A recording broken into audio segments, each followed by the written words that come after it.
Mr. Chairman, and thank you all for coming today. Mr. Breen, on September 23rd, 2022, the FBI raided the home of your client, Mark Houck, following indictment, charging FACE Act violations based on an alleged shoving incident that took place where he was defending his son near an abortion clinic. Mr. Breen, if my memory serves right, other prosecutors had looked at that case, the Houck case, prior to this SWAT team raid. Could you refresh my memory on that? Yes, Congressman. And in fact, it had been prosecuted through the state level system, and the charges were dropped because the complaining witness refused to show up. Right. In fact, he'd gone on vacation one time. One time, he actually went to the abortion facility to escort, and when Mark arrived, they went to court. No, he wasn't there. Mark arrived, said, "Did you enjoy your morning at court?" This guy was the complaining witness. Yeah. And so that was looked through there.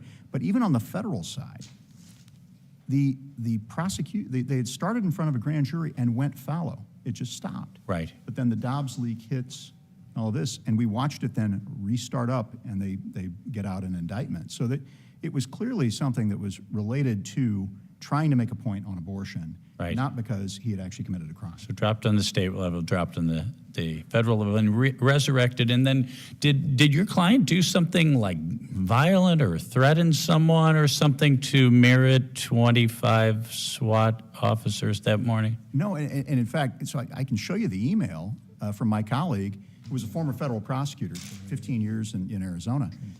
He had corresponded with the local U.S. attorney who had requested response. Said, hey, if you want, we'll present him. We're glad to. He's represented. Certainly no need. There wasn't a need to send 25 officers. I mean, for heaven's sakes, you send one or two to the door and knock on it if you really want to go arrest him. Right. But I mean, this was outrageous, and we've seen video of it. I mean, or maybe talk to his lawyer and ask him to appear in court. Right. Well, and this was our thing. Our local lawyer said, if this guy was anyone but him, he would have been brought in to present. I mean, they let people that are much, much more dangerous and violent present. I mean, Mark did something, and we found out after we went into the case, we realized no one had gone back into the legislative history of the FACE Act.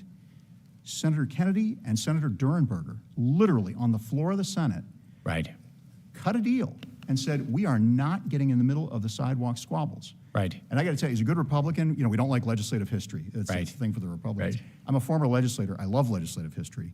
And for heaven's sakes, for you guys, I mean, you guys in the Congress did this. So I think you should be asserting your rights to say, stop it. You are expanding this law beyond our intent. Right. And so if Mark Houck wasn't the kind of defendant or the suspect that would merit this kind of treatment, this must have been the Department of Justice sending a political message on abortion. Maine Justice sent people in to the Eastern District of Pennsylvania. And look, Philadelphia's a rough area.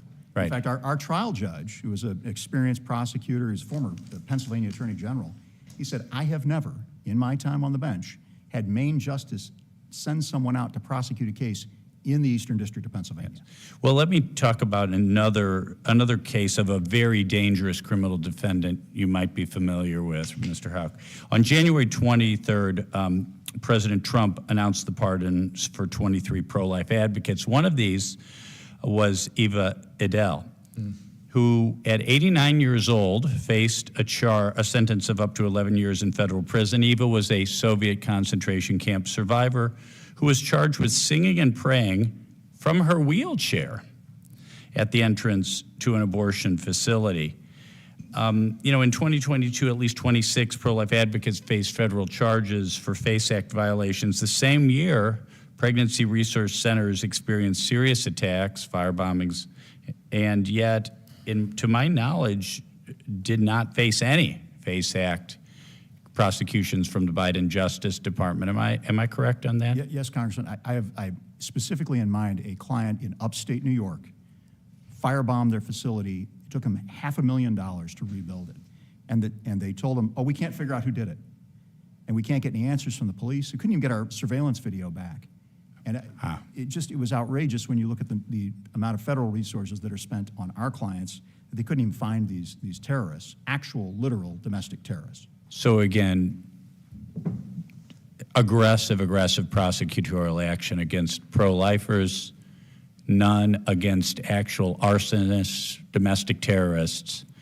Would that be a politicization of the Justice Department? Absolutely. That's a politicization, and it's one that can be fixed with the new DOJ and under the guidance of this subcommittee. Thank you.